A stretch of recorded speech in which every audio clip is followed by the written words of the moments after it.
Taiwan. I'm Eric Gao with news from here in Taiwan and around the world to start off your work week. Tuvalu's ambassador has told Australian media that the country could soon break relations with Taipei in favor of Beijing.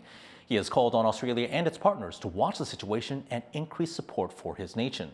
Louise Watt reports from Taiwan's foreign ministry on Taipei's reaction. Taiwan's foreign ministry is stressing the importance of its ties with fellow island nation Tuvalu, saying it cherishes its ally and it's willing to enhance relations.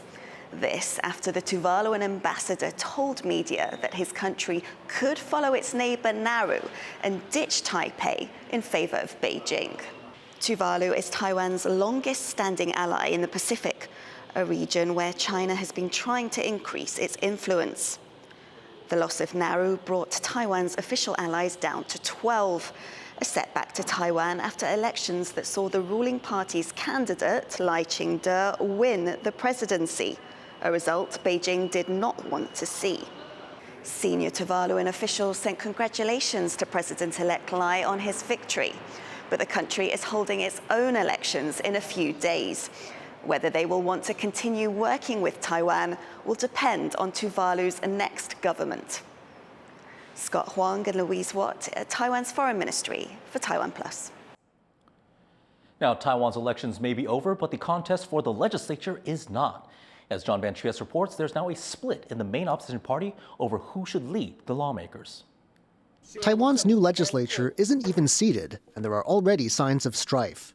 When the new session opens in February, its first order of business will be choosing a speaker, a big deal this time since no party holds a majority. But the list of candidates is growing, and with three parties in the mix, it's unclear who can win.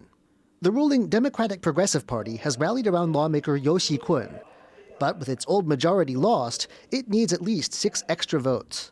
The main opposition party, the Kuomintang, is also a few votes short, but there are now 2 party candidates. The latest to enter the ring is lawmaker Fu Kun-chi. He says the next speaker must reform the legislature by making spending more transparent. 如果傅昆萁能够有机会来担任国会的领袖，18个月内没有完成国会的改革，就应该要辞去领袖的职务。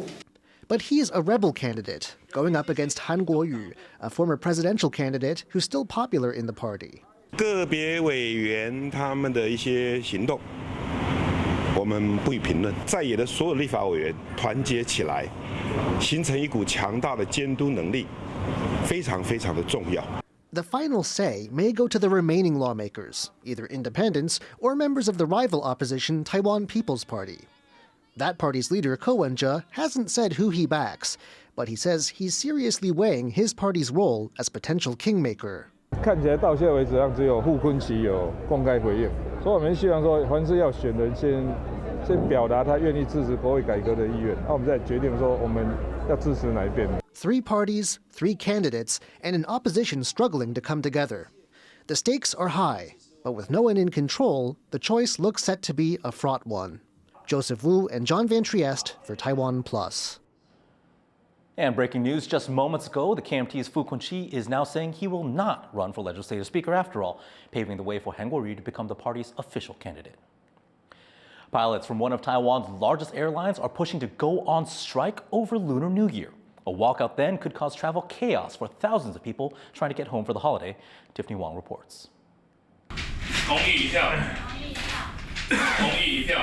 The Taoyuan Pilots Union has obtained the right to strike and may do so as early as Lunar New Year, Taiwan's biggest holiday season. Early this morning, union members counted votes, with 900 voters overwhelmingly showing support for the strike and only 10 voting against it. The Pilots Union has been calling for better safety protocols and fair wages for workers at EVA Airlines, one of Taiwan's largest airlines. The union chair, who's also an EVA pilot, said that they would still be open to negotiations with their employer. 我们还是希望在这当中，长荣航空好好的坐下来，跟工会对一个平等的协商态度，拿出实质的解决办法出来。工会绝对不是为了罢工而罢工，我们都希望可以好好的坐下来解决这一场争议。 Last month, EVA announced bonuses and pay raises, which the union dismissed as a tactic to disrupt their vote. Following today's results, EVA Air did not respond in time for comment. The pilots union says it will give at least 24 hours notice in advance of a strike, which would affect long-haul flights from major cities in the US, Canada, and Europe. So those hoping to fly during Taiwan's biggest holiday season should be prepared for travel chaos. Justin Wu and Tiffany Wong in Taoyuan for TaiwanPlus. Taiwan's military will widen runways at 7 air bases to improve their resilience against attack. The Defense Ministry and U.S. advisors decided to expand runways to 60 meters across after last year's Hangguan military exercises, Taiwan's largest defense drills. These widened runways can be repaired faster and would be big enough for U.S. bombers and large transport aircraft to land on. To learn more about the importance of runways to Taiwan's defense, our reporter Jaime Ocon spoke to Kitch Liao from the Global China Hub at the Atlantic Council, based out of Washington, D.C. How important are runways when it comes to Taiwan's overall defense strategy?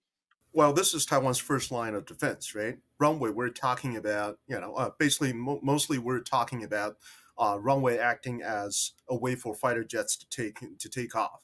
And Taiwan's fighter jets, the primary mission is air defense. But of course, people are going to asking what about missiles? So it's very important to understand seizing initiative is equally as important. And also, this is one of the few methods that Taiwan could actually actively seize the initiative. We're not just waiting passively for the enemy to strike, right? What am I talking about here? I'm talking about anti-shipping missions, strikes against amphibious groups, rapid responses to high-value ground targets. For example, if the enemy were to land and try to seize ports, and none of your artillery could be coordinated in time, an airstrike would be your fastest way to actually get there.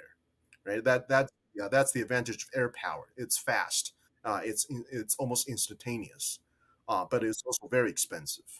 And when we look at kind of the way that Taiwan's military is going, last year in Taiwan's largest military drills, the Hangguan exercises in late July, we did see this kind of emphasis on protecting key infrastructure and rapid repair of these infrastructures.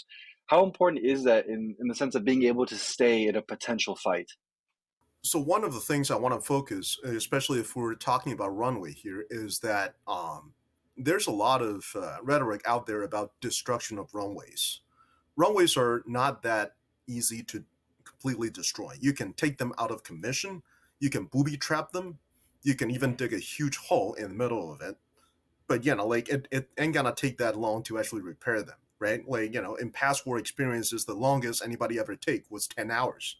And basically, according to the reports we received, they're actually shortening that prospective time frame to about 1 to 2.5 hours. Now, this is, of course, during peacetime exercise. In wartime, you might not have sufficient manpower. You might have other disruptions, but this is not permanent. And it's very important to focus on that because Taiwan does have sufficient, bunkers to actually, shelters to protect all its airplanes, to protect all the high-value, irreplaceable assets. That was Kitch now from the Global China Hub, speaking to our reporter Jaime Ocon. Ron DeSantis has dropped out of the U.S. presidential race, leaving Donald Trump with just one challenger for the Republican nomination. The Florida governor ended his White House bid, saying he does not have a clear path to victory, and he will instead back Trump.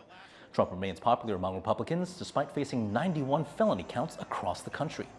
Trump's remaining rival is former South Carolina Governor Nikki Haley, who's vying to be the first female president of the United States. But fewer competitors could make it harder for her to win.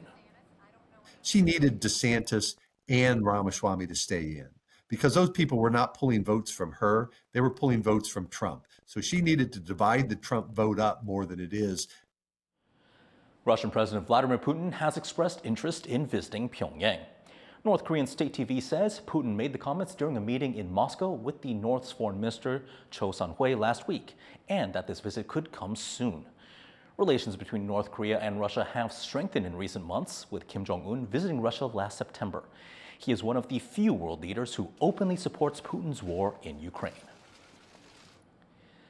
A mass of cold air from the north is forcing temperatures down across Taiwan. As Rick Lau reports, the winter weather could bring snow to parts of the country, including to the hills around the capital.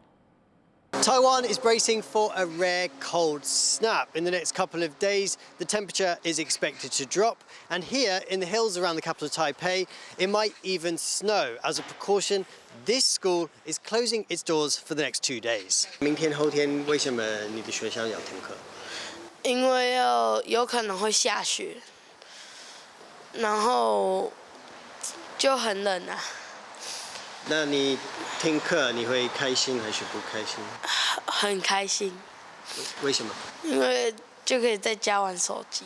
Chilly weather like this is rare in subtropical Taiwan. Public buildings like this one are built to cope with the heat, not the cold. Extreme weather like this can take the country off guard. Luffy Lee and Rick Lowett in Taipei for TaiwanPlus.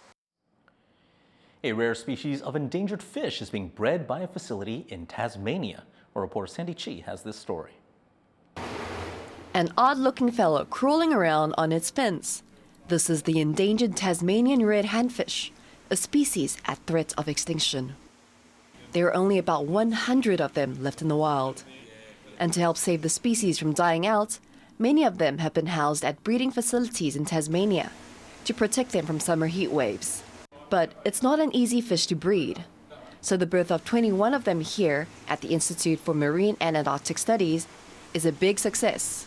It's a major event for us, so that's only the second time that we've been able to breed this species in captivity. These baby fish are only 8 millimeters long and still growing. They'll stay at the facility for 2 years to mature and then be released into the wild. During this time, they'll be taught how to survive in the outside world. It's really about trying to make them street smart, so starting with kind of simple increases in habitat complexity and increasing that, and then adding other species that they're likely to come across in the wild as well.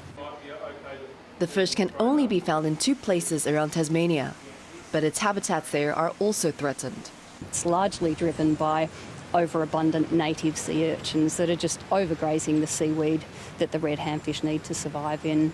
And that's driven by removal of rock lobsters, which are the urchin predators. Staff at the centre say these habitats need to be protected and managed to ensure the handfish can survive. They hope the fish and the environment will be strong enough to ensure another generation can be brought into the world. Luffy Lee and Sandy Chi for TaiwanPlus. People looking to visit hot springs this winter may be disappointed, as some public baths struggle to stay open because of a lack of water. In recent months, a popular free hot spring in one of Taiwan's most famous national parks has been forced to close repeatedly because it couldn't fill its tubs. Owners are blaming climate change and a lack of rain, which has dried up water sources. Taiwan is still recovering from recent major droughts and an unusually low number of typhoons making landfall, causing a water shortage that has hurt several industries. A school in the eastern county of Yilan is building new ways of preserving local indigenous culture. Rick Lowett has the story.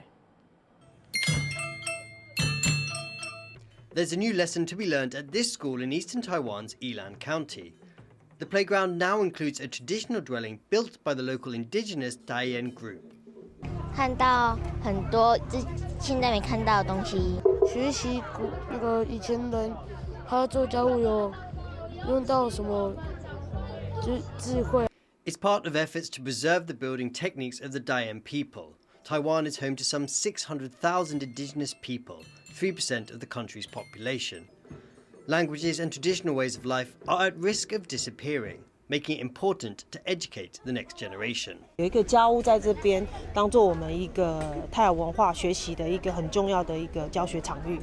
Elders also hope to impart practical, sustainable knowledge that can help residents here as Taiwan's weather becomes more extreme. 它优势是，冬天的话是比较不会怕冷的，不会说很冷。夏天的话就比较也不会热。 Passing on traditional skills and knowledge for the next generation is important for the Taoyuan people, something they know must be built on a strong foundation. Patrick Chen and Rick Lowett for TaiwanPlus. Thanks for joining us for What's Up Taiwan. Check out our website and social media for more of our reports. Before we go, relax and check out these sheep at Qingjing Farm in Taiwan's central Nantou County. I'm Eric Gao. Take care, and we'll see you next time.